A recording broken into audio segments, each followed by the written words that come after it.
Halo pemirsa, apa kabar Anda? Semoga Anda selalu dalam kondisi yang sehat pada hari ini. Assalamualaikum juga bagi Anda yang mungkin pada hari ini sedang menyaksikan kita melalui siaran streaming kami di YouTube @sinpo.tv. Saya Wira Ananta, pemirsa.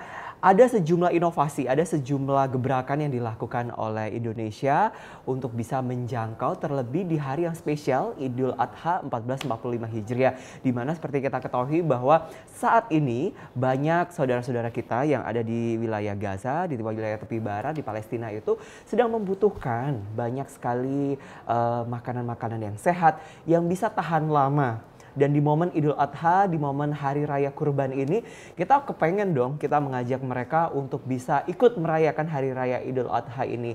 Nah, terkait hal tersebut, ada sebuah gebrakan di mana ada daging kemasan kaleng yang dikemas sedemikian rupa yang harapannya bisa bertahan lebih lama lagi dan bisa menjangkau masyarakat lebih luas lagi. Bukan hanya itu, cerita di balik itu, cerita tentang bagaimana pada akhirnya daging ini diolah sedemikian rupa. Ini menjadi sebuah inovasi yang harapannya Indonesia bisa menjadi saudara, bisa menjadi sahabat bagi banyak negara muslim lainnya. Dan terkait hal tersebut, Lazismo hadir melakukan gebrakan tersebut menjangkau hampir seluruh penjuru negeri dan kini siap untuk saudara kita yang ada di Gaza, Palestina. Dan untuk membahasnya kami sudah bersama dengan Sekretaris Badan Pengurus Lazismo, Bapak Gunawan Hidayat. Assalamualaikum. Waalaikumsalam. Apa kabar Pak Gunawan? Sehat walafiat Mas. Senang sekali kita bisa bertemu lagi. Saya senang hati. Saya semangat sekali Pak ketika saya ingin bertanya tentang Palestina, tentang pada akhirnya inovasi yang dilakukan oleh putra-putri bangsa untuk mengemas daging kaleng seperti itu hingga pada akhirnya bisa dirasakan manfaatnya untuk saudara-saudara kita di Palestina, tapi juga di Indonesia, di penjuru tanah air. Nah, ini boleh diceritakan Pak, gimana awal mulanya? Terima kasih Mas Wira. Assalamualaikum warahmatullahi wabarakatuh. Sebenarnya gagasan ini lama jadi perdebatan. Masyarakat itu tetap menginginkan ketika Idul Adha itu mereka mendapatkan peristiwa seperti yang dulu dikisahkan oleh Nabi Ibrahim dan Nabi Ismail. Oke. Gitu. Ada pemotongan lah. Ada pemotongan itu. Ada pembagian, ada pemotongan, ada pembagian daging kurban dan juga perayaannya yang penting. Oke. Nah, dunia sudah berubah, tantangannya berubah. Misalnya begini, kami gagasannya ini memulai dulu dari ketika terjadi situasi bencana. Misalnya tahun 2005-2006 misalnya ada bencana besar, tsunami Aceh. Oke. 2008 itu Pak. 2008. Nah, bisa dibayangkan susah sekali cari makanan. Betul. Saya pribadi bagian dari tim relawan. Nah, mereka mau masak tidak ada. Apa yang dilakukan? Sangat cari makanan yang cepat, sangat mengandalkan dari eksternal. Nah, dari itulah kemudian kami dari bencana Jogja, kemudian tempat lain, akhirnya kami memikirkan bagaimana ada satu produk daging kemasan yang bertahan lama dan siap disajikan, diberikan pada saat terjadi bencana. Oke. Nah, itu gagasannya awalnya begitu. Gagasan awalnya. Tetapi gagasan ini tentu banyak kontroversinya. Apa Pak kontroversinya Pak? Ya, secara syariat, loh, itu kan kenapa harus masyarakat harus segera disampaikan kepada penerima manfaatnya, fakir miskin, orang-orang yang membutuhkan. Kok ini ditunda? Padahal mestinya kan orang pingin yang mengkorbankan itu, yang pengkorban atau yang bersedekah, daging, bersedekah korban itu, ya segera dapat pahalanya. Maksud pahala ditunda-tunda, kira-kira begitu. Oke. Tapi kami berpikirnya adalah lebih jauh. Karena kan tidak harus dihabiskan satu hari itu. Betul Pak. Tidak semua orang punya freezer apalagi di daerah. Maka kami putuskan, kami membuat sebagian dulu dari hewan kurban ini, terutama sapi, kita rubah model dari fresh meat menjadi daging dalam kemasan kaleng. Oke. Gitu. Dan bentuknya juga nggak yang cukup bisa dikantongin lah. Bisa dikantongin, artinya bisa dibawa kemana-mana. Mana-mana saja. Gitu, nyantai Bisa aja saja. gitu ya Pak ya. Jadi gitu. Oke. Dan ketika kita bicara tentang inovasi daging ini Pak ya, Pak, apakah inovasi ini baru dilakukan di tahun 2024 ini atau justru sebelumnya sudah pernah melakukan ini? Ini sudah kami lakukan 3-4 tahun yang lalu. 3-4 tahun yang lalu. Dan itu bukan tanpa kendala.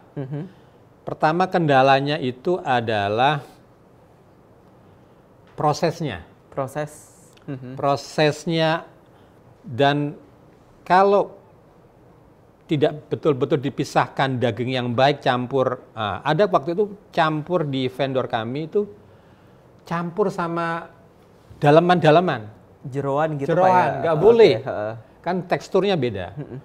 Maka pada tahun kedua setelah pertama itu kamu baru mendapatkan. Nah itu pun kami masih tes rasanya apa dan seterusnya. QC lah Pak. QC-nya baru dapat. Rasa rendangnya dapat, rasa kornetnya dapat. Kira-kira gitu. Jadi itu proses. Jadi bukan tiba-tiba 2004 kita sudah melakukan, karena itu sudah kami perencanakan. Gitu. Sudah direncanakan dan cukup lama, cuman memang ini harapannya bisa lebih diketahui oleh masyarakat lagi. Betul, Tapi betul. ini saya tertarik Pak ketika saya ini berbicara tentang inspirasi sosialnya, bahwa pada akhirnya Lazismo ini pengen masyarakat ini tetap bisa merasakan daging, even katakanlah bukan Idul Adha gitu. Betul. Pak. Ini bisa diceritakan juga Pak? Ya, dari ide dasarnya supaya ini bisa dinikmati sepanjang tahun. Oke. Sepanjang tahun tidak ada setahun, karena kita meminta tim ahli gizi ini menghitung dan tim pengalengan supaya ini paling tidak bertahan 2 tahun masa expire-nya, masa kadaluarsanya. Jadi bagi masyarakat yang tidak mampu lah kita sebut begitu, yang prasejahtera, atau masyarakat yang dalam kondisi ekstrim karena kebencanaan atau situasi yang lain, konflik seperti di Gaza misalnya yang kita ceritakan nanti, itu butuh asupan protein. Jadi kita bisa dia bisa ngatur sendirinya, kita bisa juga atur pendistribusiannya. Jadi begitu. Jadi pola itu yang kita jaga agar masyarakat itu ya nikmatnya jangan setahun sekali lah, kira-kira begitu. Makan dagingnya jangan cuma setahun sekali, gitu ya mungkin pesan yang ingin disampaikan. Tapi yang juga perlu diketahui adalah ini kan akarnya niatnya adalah bukan hanya menjangkau Indonesia yang serba luas, sangat luas ya Pak, tapi ini bahkan sudah menjangkau saudara-saudara kita di Palestina seperti itu. Lokasi Gaza ini kan jauh sekali Pak, ini gimana Pak? Saya sedikit cerita. Saya awal Januari tahun 2004, saya pertama tim advance dari emergency medical team medis advance-nya, melakukan cara untuk bisa masuk ke Gaza. Kami stay di Kairo, karena rute dari Kairo ke perbatasan Rafah itu kurang lebih 300 km, kurang lebih. Dan kami harus melewati daerah-daerah namanya Provinsi Ismailiyah dan wilayah Gurun Sinai Utara. Di Sinai Utara ini itu masih kategori daerah operasi militer, DOM. Jadi tidak sembarang orang bisa masuk ke wilayah itu. Mestinya bisa ditempuh 3-4 jam, ini bisa 9 jam. Jadi kira-kira begitu. Jadi kami menembus ke Gaza itu tentu kerjasama dengan banyak institusi internasional, banyak pihak. Jadi barang kami itu melalui berbagai checkpoint, ada 12 checkpoint bisa bayangkan. Dan ketika sampai pintu Rafah dicek terakhir, dan ketika masuk ke titik pemeriksaan oleh security internasional baru bisa masuk mau ke Gaza, beberapa daerah di sana. Dan itu bisa langsung disebarkan ke Tapi kabarnya ketika itu dikirim dari Indonesia begitu Pak, kan kita sempat ngelihat ya Pak di TikTok, kabarnya ketika kita ada distribusi bantuan itu sempat dicegat di Laut Merah atau di wilayah perbatasan seperti itu, betul Pak? Tapi jangan dijawab dulu Pak, ya, siap. Karena kita akan masih banyak sekali informasi yang bakal kita hadirkan sesaat lagi, pemirsa. Kami masih berbincang tentang bagaimana pada akhirnya kurbanmu ini menjadi bahagiamu, menjadi sebuah semangat, menjadi sebuah inovasi. Doa juga yang harapannya bisa membuat kondisi dunia jauh lebih baik lagi. Bincang spesial balik setelah yang satu ini, tetap bersama kami.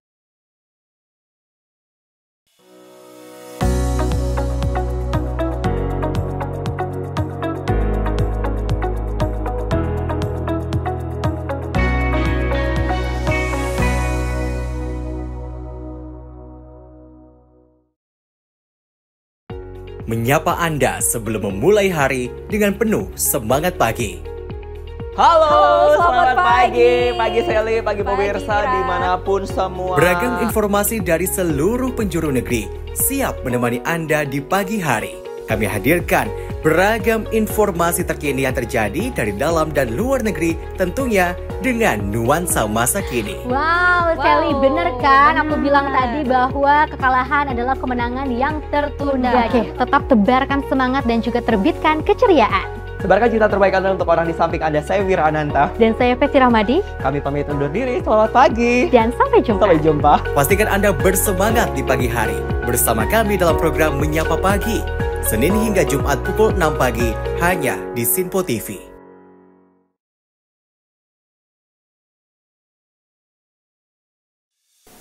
Salam jumpa pemirsa, Anda menyaksikan Sinpo Sepekan bersama saya Syam Hakung. Beragam informasi selama sepekan kami sajikan untuk Anda. Rangkuman berita yang menjadi sorotan media massa siap menemani akhir pekan Anda bersama keluarga tercinta. Bersama saya Syam Hakung, kita jelang informasi selengkapnya untuk Anda. Kami hadirkan Sinpo Sepekan setiap minggu pukul 6 pagi hanya di Sinpo TV.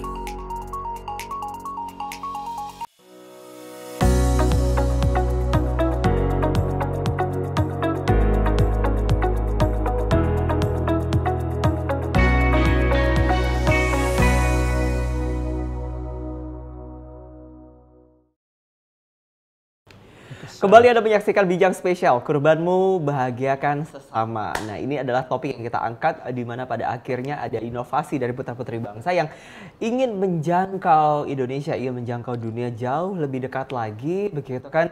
Termasuk diantaranya adalah ketika kita berbincang tentang bagaimana momen Idul Adha hari ini, bertepatan hari ini pemirsa, itu bisa menjadi momentum agar Indonesia bisa lebih dekat, lebih dikenal lagi oleh banyak masyarakat. Dan terkait hal tersebut pada hari ini kami masih bersama dengan narasumber kami, Sekretaris Badan Pengurus Lazisme, Bapak Gunawan Hidayat. Pak Gunawan Hidayat, terima kasih masih setia bersama kami di Bincang Spesial Sinpo TV.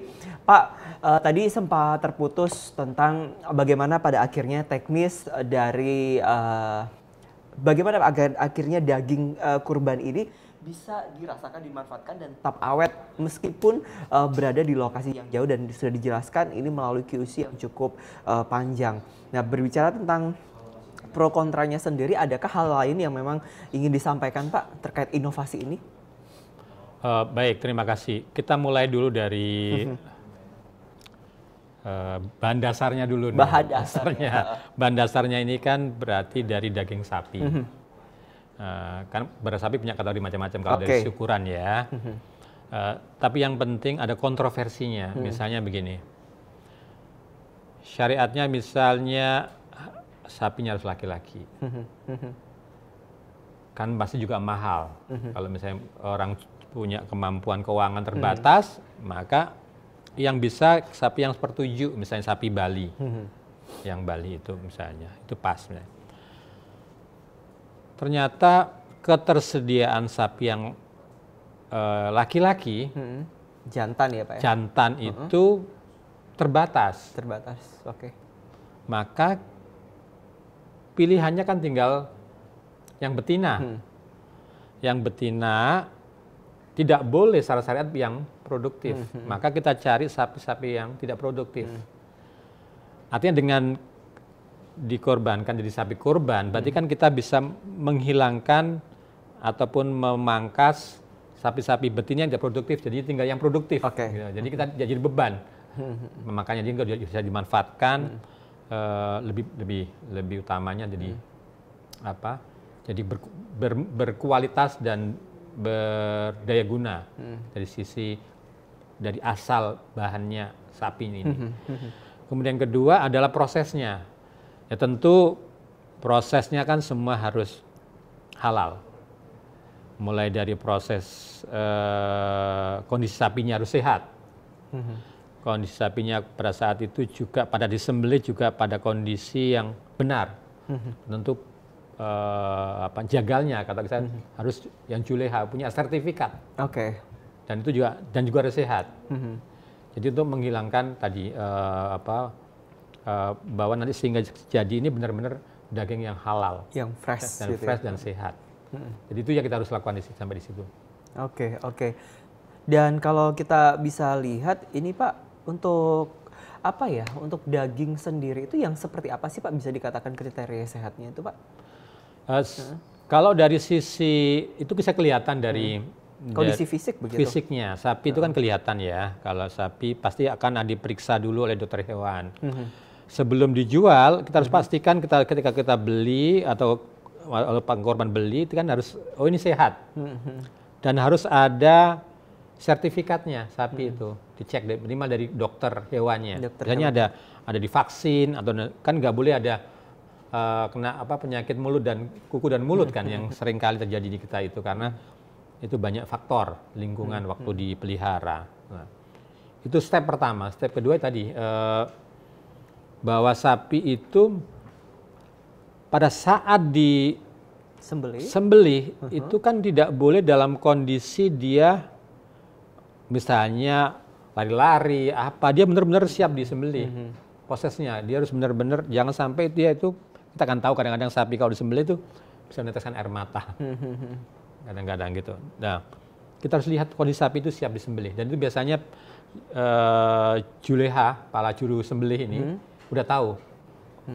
Oleh karena itu kita harus benar-benar pastikan para juleha ini, penyembelih ini benar-benar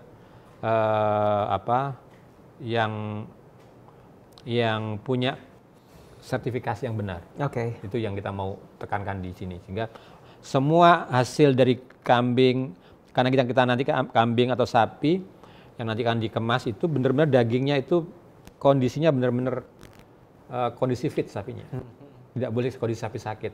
Bahkan ada luka pun di tubuhnya nggak boleh, kita harus sembuhkan dulu. Tetapi kan kita ada batas waktu, ada hari tasrihnya, dan itu harus batas. Kalau nggak bisa, ini nggak batal, harus diganti sapi yang lain. Kami harus pastikan ada sapi penggantinya. Kalau misalnya ada sapi harus nggak bisa. Oke, Pak, ini yang juga banyak sekali mungkin mewakili para masyarakat, pemirsa, netizen yang sedang menyaksikan siaran kita hari ini. Tadi kan ini sasarannya ini bukan hanya dibagikan ke seluruh Indonesia, didistribusikan di Indonesia, tetapi juga sampai ke Palestina. Pertanyaannya kenapa Palestina, Pak? Kita harus berpikir panjang nih. Lajismu bagian dari Indonesia. Lajismu dulu kami itu lajismu untuk memberi untuk negeri. Sekarang ini korbanmu adalah membahagiakan sesama. Kita mengambil tema ini tidak hanya di Indonesia. Kita juga pernah lakukan tempat lain. Tetapi kenapa Palestina, apalagi Gaza? Hubungan Indonesia sama Palestina. Palestina termasuk satu negara Arab yang pertama kali mengakui kemerdekaan Indonesia. Jadi seperti saudara. Dan kita tidak pernah putus. Apa yang kami bisa lakukan, Lajis melakukan adalah bagaimana kondisi masyarakat Palestina khususnya di Gaza ini terus mendapatkan suplai makanan yang sehat. Pada kondisi yang betul-betul sangat kritis. Kami tahu persis semua situasinya seperti apa di sana. Kita nggak bisa jelaskan. Ini benar-benar extraordinary, kondisinya yang luar biasa, bisa bertahan. Mereka sudah bertahun-tahun dalam kondisi menderita akibat konflik, perang dan seterusnya. Mereka masih bisa tersenyum, walaupun lapar. kita ingin supaya mereka tetap senyum, walaupun kami belum sepenuhnya bisa memenuhi seluruh kebutuhan mereka. Jadi masyarakat Indonesia, kami sangat senang, alhamdulillah semua lazisme beserta teman-teman yang lain terus tiada henti mengharapkan sumbangan masyarakat Indonesia untuk Dukungan bisa mendukungnya. ya, Pak, ya? Dukungan dari untuk masyarakat Indonesia. Karena ini kan masih tarafnya masih statusnya itu masih darurat kalau dalam kebencanaan kemanusiaan. Jadi mereka yang perlukan adalah makanan, pakaian, minuman itu untuk bertahan hidup saja. Dan kalau kita tahu Pak, Palestina sendiri ini kan juga bisa dikatakan sebagai salah satu negara yang ibaratnya gini Pak, kemarin kami sempat mendengarkan di berbagai sosial media itu kan banyak di daerah tepi barat seperti itu yang bahkan ketika sudah dijaga ketat sedemikian rupa oleh PBB itu kondisinya masih belum aman. Memastikan itu aman bagaimana Pak? Sekali lagi. Ya, ini kan wilayah Palestina, khususnya sekarang yang konflik, yang tepi barat relatif West Bank relatif aman. Yang justru konflik akibat setelah peristiwa 7 Oktober itu adalah area Gaza atau Gaza Strip, jalur Gaza lah kalau istilah umumnya. Nah, tidak ada yang menjamin keamanan. Walaupun ada badan-badan internasional di bawah WHO, kami dapat informasi langsung dari manajemen WHO, kantor mereka yang ada di Jenewa, di Mesir. Ya, tiap hari update. Bahkan para dokter perawat yang bertugas di sana itu tidak mendapatkan jaminan keamanan. Walaupun mereka mewakili lembaga PBB. Baik. Apalagi masyarakat sipil. Karena ini konflik tentara kependudukan Israel melawan milisi Hamas kan. Ini nggak pernah berhenti. Mereka terus. Dan ini korbannya adalah di masyarakat sipil. Bahkan juga para humanitarian officer, para petugas kemanusiaan. Jadi itu yang harus kita bayangkan situasinya benar-benar tidak biasa-biasa saja. Karena kan kemarin begini Pak, saya lihat juga di sosial media disebutkan bahwa jangankan orang, kemarin sempat ada kabar bahkan mie instan, bahan bakar susu yang dikirim dari Indonesia itu sempat diincek-incek di sana. Nah, separah itu kan memang kondisinya sehingga pada akhirnya lazisme melihat, oke, kita harus bantu saudara kita yang ada di Palestina. Pertama begini, ini di lapangan sana itu akibat pemberitaan yang kadang-kadang asimetris ya masing-masing, sehingga bantuan ini ada yang disampaikan, oh ini untuk pendukung Hamas, sehingga yang anti Hamas menahan bantuannya, atau dan sebaliknya, sehingga ini yang terjadi di masyarakat. Kan kita tahu di Gaza ini komunikasinya sulit, tidak ada wilayah konflik, jadi sangat sulit berkomunikasi dengan alat komunikasi, sangat terbatas kalau dilakukan. Oleh karena itu tadi pertanyaannya Mas Wira adalah bagaimana seperti ini kejadiannya. Prinsipnya yang penting pasti ada hambatan-hambatan lapangan. Tapi yang penting kita berkomunikasi dengan formal semua jalur-jalur pendistribusian. Kita jelaskan, misalnya gini, tentara kependudukan Israel itu mensyaratkan bantuannya dikemas dalam transparan, nggak boleh dalam kardus, harus kelihatan. Kita ikuti, supaya bisa dilihat. Kalau mau diambil sampling juga bisa dibuka. Jadi supaya lolos checkingnya, itu cara kami Lazismu dan lain-lainnya mengirim bantuan kemanusiaan. Jadi apapun tidak hanya daging ya. Distribusi dan teknis penyampaian bantuan ini akan kita bahas lagi Pak Gunawan, karena sekali lagi banyak masyarakat di luar sana yang kepengen, saya pengen berbagi nih, saya pengen support untuk saudara-saudara saya di Palestina atau bahkan di Indonesia sendiri seperti itu, tapi saya pengen tahu apakah bantuan ini nantinya selamat sampai sana atau justru nantinya seperti yang terjadi di sosial media. Tapi kita harus jeda kembali Pak Gunawan. Pemirsa Bincang Spesial edisi Idul Adha 1445 Hijriah kembali setelah yang satu ini, tetaplah bersama kami.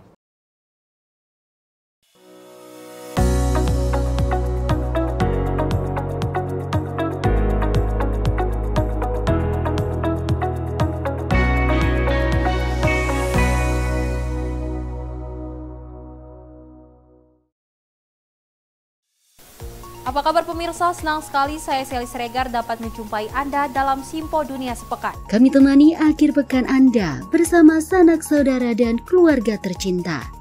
Dengan sajian informasi yang unik dan menarik dari berbagai negara.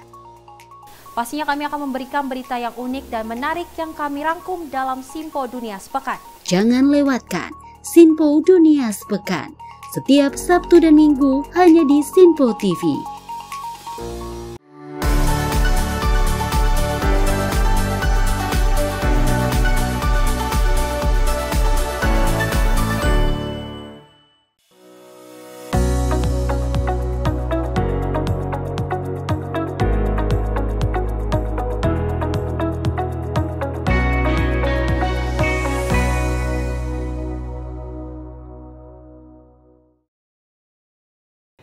Terima kasih Anda masih bersama-sama kami dalam program Bincang Spesial. Kami masih bersama dengan Pak Gunawan Hidayat. Kami masih membahas tentang kurbanmu, bahagiakan sesama. Karena sekali lagi pemirsa, hari ini, hari Senin ini adalah hari yang spesial bagi masyarakat atau saudara-saudara kita yang Muslim. Karena hari ini kita merayakan Idul Adha, Hari Raya Kurban, yang harapannya ini bukan hanya bisa dirasakan bagi sesama masyarakat Indonesia, bukan hanya dirasakan sesama Muslim atau non-Muslim bahkan, tetapi juga saudara yang bahkan bukan sebangsa, tetapi mereka yang juga ikut merasakan atau sepenanggungan dalam menghadapi berbagai tantangan dan cobaan yang bisa jadi adalah saudara-saudara kita yang ada di Palestina, Gaza. Dan terkait hal tersebut, ada sebuah inovasi putra-putri bangsa untuk menghadirkan sebuah gizi dengan kemasan yang jauh lebih steril, lebih sehat, dengan daging yang juga lebih fresh, yang harapannya ini juga bisa menjangkau masyarakat atau saudara-saudara kita yang ada di Gaza, Palestina. Kita masih bersama dengan Pak Gunawan Hidayat.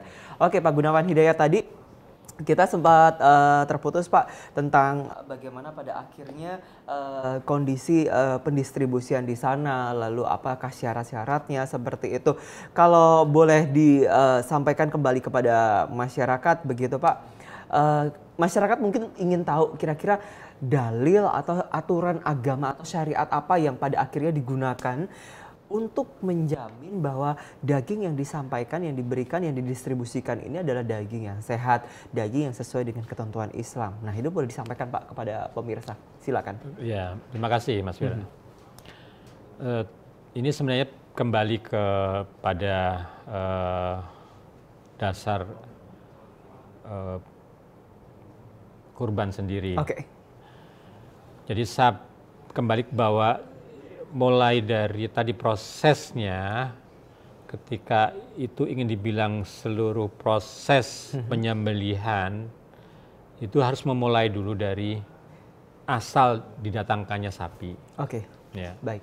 Maka sapinya sendiri itu harus dalam kondisi sehat. Tidak ada sakit, tidak ada luka, juga sapinya harus dipilih. Tadi yang diutamakan adalah sapi jantan, sehat, bukan kurus, kira-kira gitu. Yang sehat, benar-benar. Kemudian kedua, ketika itu dan didapat, baru dalilnya memang begitu dari syariahnya. Dari sisi yang lain juga bisa lihat, termasuk dari pengkorbannya sendiri, dari sisinya. Misalnya, kan sapi itu biasanya untuk 7 orang. Maka disenamakan, oh saya ini nyabi untuk mengkorban untuk 7 orang. Ada nama-namanya. Tapi juga ada dalil lain yang mengatakan yang penting itu dia korban minimal 1/7-nya.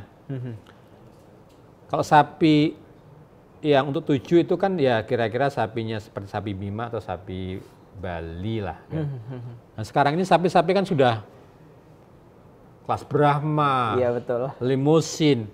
Kan nggak mungkin, pasti itu bisa Lebih dari 7 Pak ya? lebih dari 7. Jadi para ulama, para ahli syariat ini merekomendasikan itu boleh, tapi dihitung tadi siapa pengorbannya.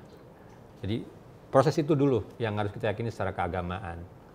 Tapi juga bisa jadi dua lain lagi.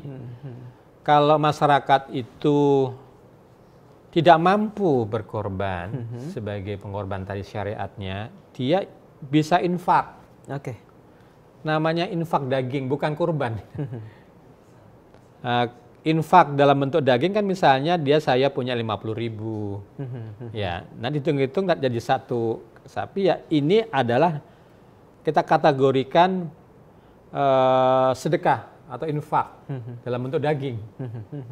Sama ini nanti kita juga perlakuannya beda karena yang pengorban sama yang bukan pengorban kan. Ini kan sedekah atau infak.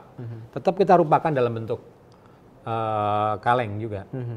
Sehingga nanti ada juga yang lain yang bentuk fresh meat juga. Tapi yang penting untuk kasus daging kaleng untuk Palestina masyarakat kita di Palestina adalah itu sebagian besar adalah atau bahkan sebagian besar itu berangkat dari kurban.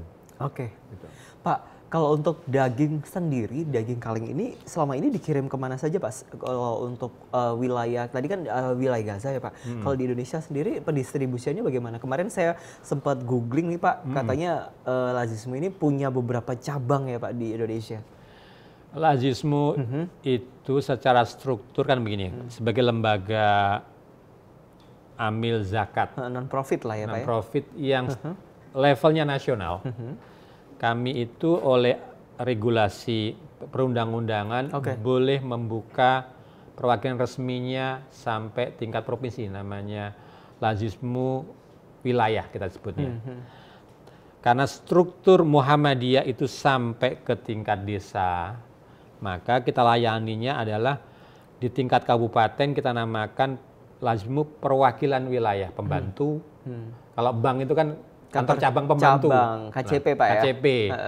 Nah, untuk menjangkau sampai titik di masjid atau tempat-tempatnya, maka kami buka namanya kantor layanan Lazismu, KLL. Itu bisa sampai ke bawah, itu layan seperti UPZ lah kalau dalam. Nah, di mana tempat itu tempat kami biasanya mengumpulkan zakat, infak dan sedekah kaum muslimin, atau bukan juga tidak yang dari non muslim kita sebut dana yang lain, DSKL namanya, dana yang disumbangkan oleh di luar kaum muslimin. Nah, peruntukannya tentu ada syariatnya ya. Nah, kemana kami distribusikan? Pertama adalah kaleng, dalam ini kita peruntukkan satu top prioritasnya adalah untuk kemanusiaan, kebencanaan. Karena ini yang paling penting. Kemudian kedua, bencana bisa macam-macam. Ya, kayak kemarin situasinya di banjir di Jawa Tengah. Betul Pak. Itu kan tergenang berapa minggu kita kirim. Sebelumnya misalnya di Palu, terus kemarin Sumatera Barat, karena dan tempat-tempat lain. Kita selalu ada titik stoknya itu ada di 34 provinsi stoknya. Jadi yang nanti tinggal mobilisasi mana yang stoknya besar, kita kirim untuk membantu kebutuhannya tergantung. Kita ada mitigasi selalu setiap ada kebencanaan selalu begitu. Yang kedua, kita juga bantu misalnya ada pada saat ada event misalnya kepada panti asuhan atau ada kondisi masyarakat yang buruk gizi, kita bantu juga untuk wilayah tertentu itu untuk memberikan bantuan. Jadi nggak melulu tentang bencana, tetapi untuk saudara-saudara kita yang mungkin kebetulan mereka juga mengalami kondisi gizi yang belum baik, begitu, ini diberikan support, diberikan dukungan seperti itu. Nah, kan biasanya datanya ada muncul ya, misalnya pemerintah atau kami sendiri, tergantung nanti kita harus lihat dari mana kita dapatkan informasi. Kadang juga ada yang minta bantuan, ada yang kita yang proaktif. Mencari tempat-tempat itu. Karena kita ada waktu cuma 2 tahun kan. Untuk 2 tahun untuk mendistribusikan itu supaya harus habis. Ini seru ini Pak. Banyak juga yang bertanya kepada saya begitu kan. Untuk tren permintaan Pak. Untuk tren permintaannya kan sekarang, kalau dulu kita berkurban itu kan biasanya kita datang ke masjid, kita datang ke yayasan badan zakat seperti itu. Nah, kalau sekarang ini kan eranya sudah menggunakan digitalisasi Pak. Kita sudah ada QRIS, kita ada banyak aplikasi pembayaran untuk kita beramal, untuk bisa berbagi bareng saudara-saudara kita, teman-teman yang membutuhkan gitu. Nah, ini bagaimana Pak sekarang trennya kalau di Lazismu? kita tetap menggunakan berbagai channel untuk donasi ya. Kita buka di semua platform pembayaran, semua bank, pakai QRIS, bisa juga pakai ada di masing-masing platform juga tinggal masukkan aja, tinggal pilih dia mau korban atau apa. Kami juga siapin counter juga, counter yang secara fisik misalnya di mall atau di kantor-kantor kami. Jadi mereka bisa tinggal pilih. Bagi generasi Gen Z lebih suka pakai QRIS atau pakai lebih praktis kan, Pak. Aplikasi pakai dia mau kirim dari GoPay, mau dari Dana, mau dari apalagi ya berbagai jenis payment payment Mobile gateway payment lah atau dari instrumen-instrumen perbankan yang lain pembayaran kita sangat bisa. Bahkan dengan kerjasama juga dengan beberapa lembaga crowdfunding. Kadang-kadang mereka juga kita punya semacam komitmen bersama. Oke, Pak, ini juga tadi ada beberapa pertanyaan yang sempat ditanyakan. Saya lupa menanyakan ini, Pak. Kalau daging, kan lazisme ini kan mendistribusikan daging, mendistribusikan kurban untuk saudara-saudara kita di tanah air dan juga di seluruh dunia gitu kan. Nah, kira-kira untuk quality controlnya itu seperti apa, bagaimana gitu kan? Karena kan sekali lagi, tadi kan Bapak menyampaikan ini menggunakan kaleng yang sangat steril sekali. Nah, ini kira-kira seperti apa, Pak? Tapi jangan dijawab dulu, Pak. Lagi-lagi kita harus break karena masih banyak ini pertanyaan yang sudah masuk di handphone saya. Ya, mudah-mudahan ini juga bisa menjawab pertanyaan Anda, pemirsa. Kalaupun Anda memang ingin menanyakan sesuatu, silakan langsung aja sampaikan di YouTube kami @sinpo.tv atau akun X dan juga Instagram yang sama di @sinpo.tv. Kami balik setelah yang satu ini, tetaplah bersama kami di Bincang Spesial Sinpo TV. Kami balik setelah yang satu ini.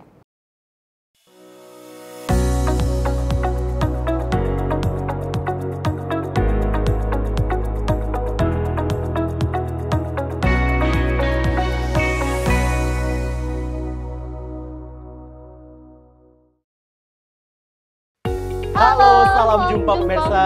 Senang sekali kita kembali hadir menjumpai Anda dalam Menyapa Malam ini. Rangkuman informasi berkualitas siap temani Anda di malam hari. Sajian berita teraktual yang menjadi pembicaraan kami hadirkan ke layar kaca. Laporan dari berbagai peristiwa kami sajikan ke ruang informasi Anda. Kami hadirkan topik yang jadi sorotan dengan nuansa kekinian. Bangga sekali ya melihat sepak bola Indonesia akhirnya seperti itu. Selain main di Qatar, Presiden juga ikut ya, para menteri. Tapi bukan di Qatar. Ya, di Gorontalo. Ini di Gorontalo pada saat meninjau panen raya seperti itu, panen raya jagung di Provinsi Gorontalo. Dan kita berharap kok peristiwa-peristiwa seperti ini jauh-jauh lah ya, benar kan dia. Karena mengerikan curanmor, terus kayak kejadian seperti tadi yang nggak kita duga, nggak kita sangka, yang kita jauh-jauhkan nih bisa saja menimpa gitu. Dan kita tetap harus berhati-hati pemirsa. Saya Andi Rezaldi, saya Chef Hakung. Terima kasih sudah menonton. Selamat malam dan sampai jumpa. Saksikan selalu Menyapa Malam setiap Senin sampai Jumat pukul 20.00 waktu Indonesia bagian Barat hanya di Sinpo TV. Halo, salam jumpa pemirsa. Kami kembali hadir dengan rangkaian informasi yang dihimpun dari berbagai penjuru dunia. Kami hadirkan rangkuman informasi terkini dari seluruh penjuru dunia hanya untuk Anda. Informasi paling penting dan sajian berita menarik kami sajikan hanya di Sinpo Dunia. Bersama saya Dewi Manik, inilah Sinpo Dunia selengkapnya untuk Anda. Jangan lewatkan Sinpo Dunia setiap Senin hingga Jumat di Sinpo TV.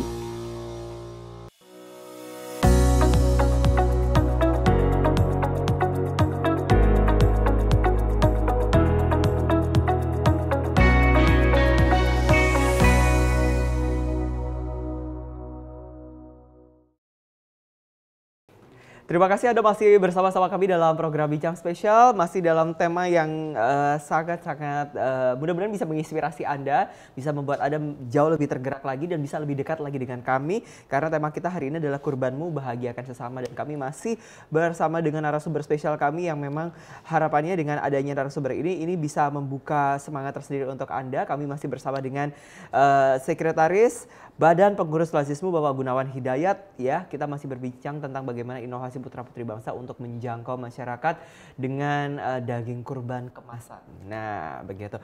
Pak, tadi sempat terputus, ada bagaimana caranya untuk memastikan agar QC atau quality control dari daging korban yang diberikan, disampaikan, didistribusikan ini dalam kondisi yang baik, kondisi yang sehat. Ini bagaimana Pak? Baik, pertama, ini kita proses langsung ya setelah pasca disembelih, secara prosedur kesehatan disarankan daging yang sudah dipisahkan, daging benar daging ya, bukan di luar tulang apa benar-benar daging murni, jeroan gitu Pak ya? Jeroan harus dipisahkan. Ini kemudian masuk ke ruang chiller atau ruang pembekuan. Pendingin ya Pak. Minimal itu kami siapin waktu 3 hari. Kembali lagi ya, bahwa proses pemotongannya harus di hari tasrek, paling di hari kurban dan tasrek itu 4 hari itu. Nah setelah disimpan 3 hari, tujuannya apa? Ini memang bagian dari quality control ya, quality insurance-nya itu supaya bakteri-bakteri yang bisa merusak, ganggu itu dilemahkan. Jadi posisi kesehatannya begitu. Baru setelah 3 hari sambil menunggu persiapan, karena tempat pemotongan, RPH sama chillernya itu bisa satu tempat. Tapi untuk proses pengolahan dagingnya itu di tempat yang berbeda biasanya, selalu begitu. Sehingga kita punya perusahaan dulu, kita pastikan perusahaan pengolahnya itu sudah tersertifikat berbagai jenis syaratnya. Terjamin lah ya. Dan itu regulasinya sangat ketat. Disitulah baru diproses, diolah, misalnya kasih bumbunya berapa, standarnya berapa, semua ada ukurannya. Dengan ukuran kemasan 200 gram yang kita punya itu mulai dari bahan rendangnya, bumbu-bumbunya dipanaskan dulu, diproses sampai kemudian di kandungan airnya pun standar, jadi semacam kalau water content-nya atau itu harus kandungan airnya Pak ya? Itu harus khusus, harus sekian persen dari supaya nanti tidak menimbulkan masalah baru. Begitu itu Pak, betul Pak. Standar namanya. Kalau itu, nah ini juga pertanyaan Pak, ini selipan ini asli kalau ini pertanyaan saya, bukan pertanyaan dari netizen atau apalagi produser. Pak, terus kalau seumpamanya dagingnya sudah dipotong, ya kan, dagingnya sudah dipotong sedemikian rupa, dan ternyata ini kan masih ada jeroannya Pak, padahal jeroannya ini kan enak juga ya pemirsa ya. Kita pengen tahu di jeroannya dikemanain Pak? Biasanya itu kalau dari sisi korban itu disisihkan atau bagaimana? Itu sampah. Anggap sampah lah. Tetapi ini bisa dimanfaatkan. Ini sudah di luar syariatnya. Ini sudah tinggal dimanfaatkan. Ada yang biasanya ada penampung yang menerima, akan mengambil. Jadi artinya tidak terbuang sia-sia Pak ya? Sia-sia, dan itu kami serahkan kepada para pihak ketiga. Kami tidak mengambil itu, tidak mengambil keuntungan, kita benar-benar ambil untuk dagingnya saja gitu Pak ya? Termasuk tulang-tulangnya udah. Termasuk tulang-tulangnya. Masyarakat yang mau ambil tulang, mau bikin apa? Kaldu Pak. Kaldu, silakan. Kan saya hanya mewakili pemirsa begitu kan. Itu tulangnya mau dikemanain, itu kepalanya enak juga gitu kan. Terus kulitnya gitu kan, kakinya buat sop kaki kayak begitu. Terus jeroannya, hati, limpa, jantung segala macam itu kan enak banget kan. Itu kan kalau kita kan jangan sampai kebuang ya Pak ya, sia-sia walaupun mungkin secara syariat Islam itu tidak diperkenankan. Terima kasih sudah menjawab itu Pak. Nah ini juga yang juga perlu banyak sekali masyarakat tahu tentang rasisme sendiri, mewakili milenial atau alfa di luar sana Pak. Untuk evaluasinya sendiri terkait distribusi, manajemen sendiri itu seperti apa Pak ke depannya?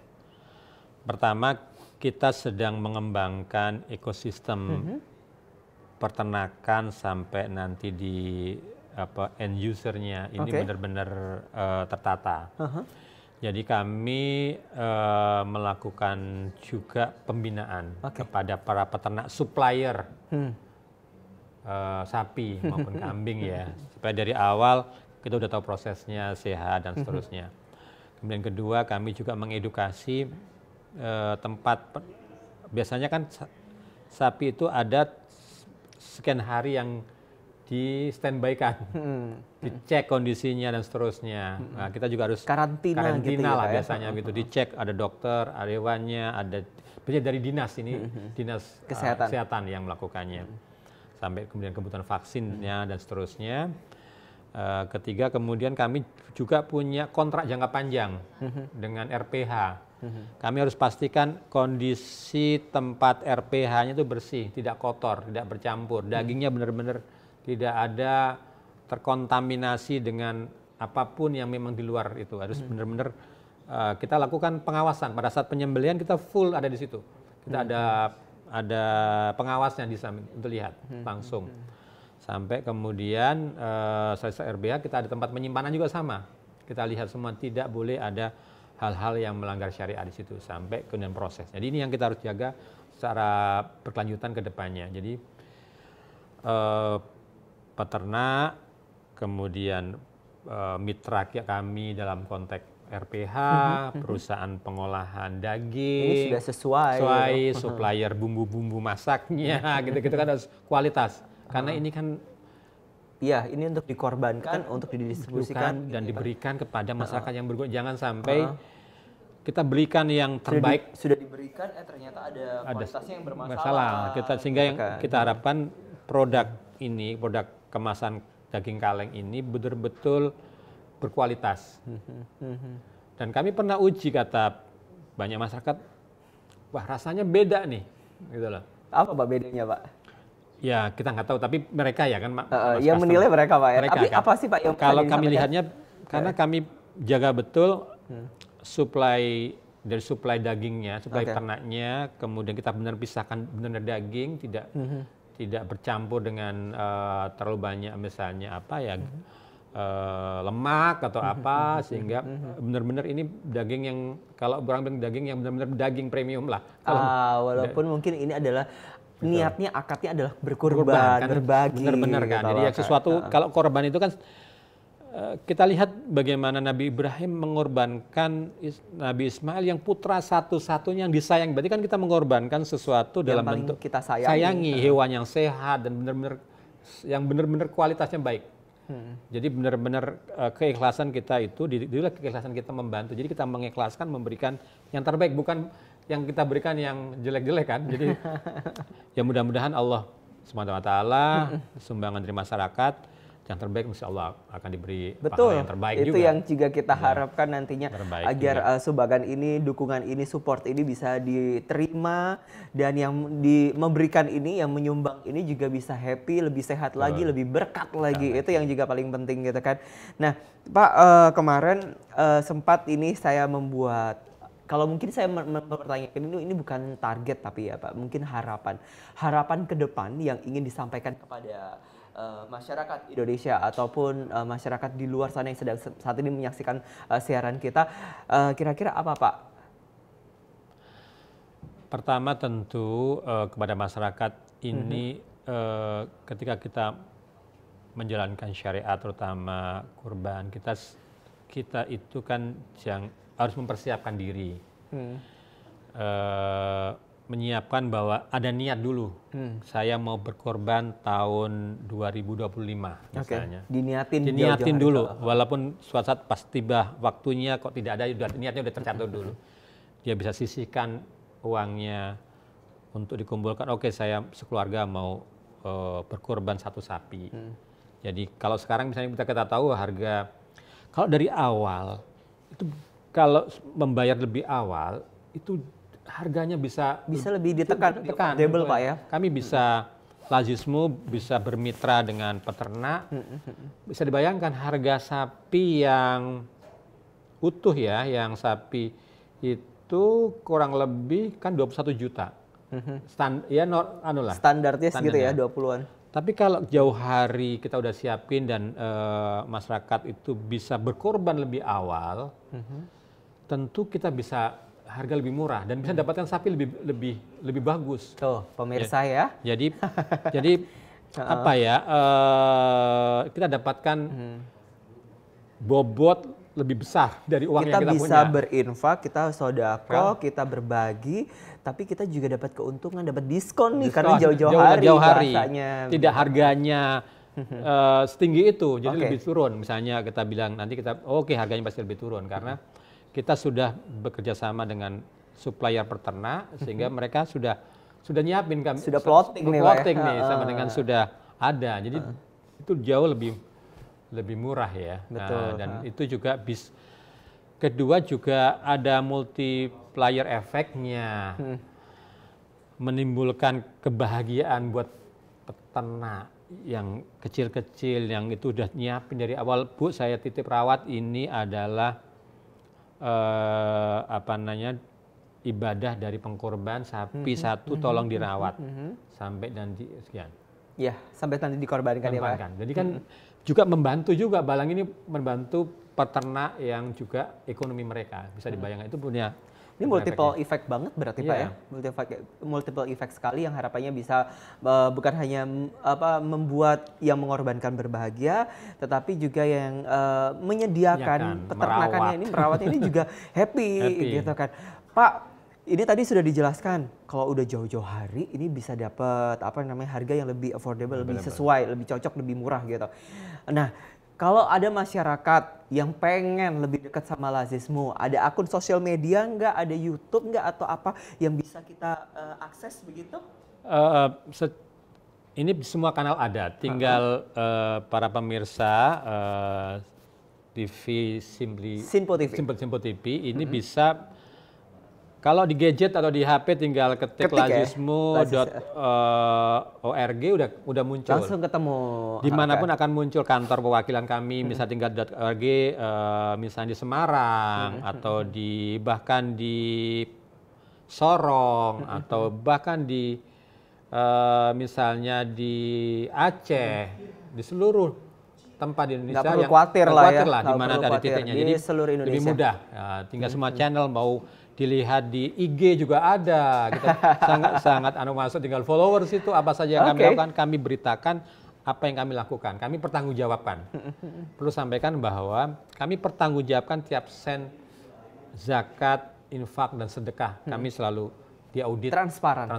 Ini yang paling penting. Oke, luar biasa sekali Pak Gunawan dialog kita hari ini. Semoga saja ini bisa memberikan inspirasi untuk seluruh masyarakat Indonesia yang ingin berkorban, berbagi, sodako, infak yang tadi disampaikan Pak Gunawan Hidayat tadi, bahwa sekali lagi kalau kita berkorban itu nggak harus kok kita datang ke kantor, cukup ambil handphone Anda, pastikan rekening Anda cukup, dan langsung ya booking jauh-jauh hari supaya dapat penawaran yang lebih sesuai, lebih oke. Karena sekali lagi yang bisa merasakan manfaat bukan hanya kita pemirsa, tetapi juga saudara-saudara kita di Indonesia, di tanah air, tapi bahkan ini Lazismu sudah merambah sampai ke Timur Tengah, sampai ke Gaza, dan itu bisa membuat kita jauh lebih happy lagi. Karena sejatinya kan kalau kita berbagi itu bisa membuat kita jauh lebih sehat, lebih berkat lagi, begitu kan, rezekinya ditambah lagi, apalagi momennya adalah Idul Adha seperti yang tadi disampaikan.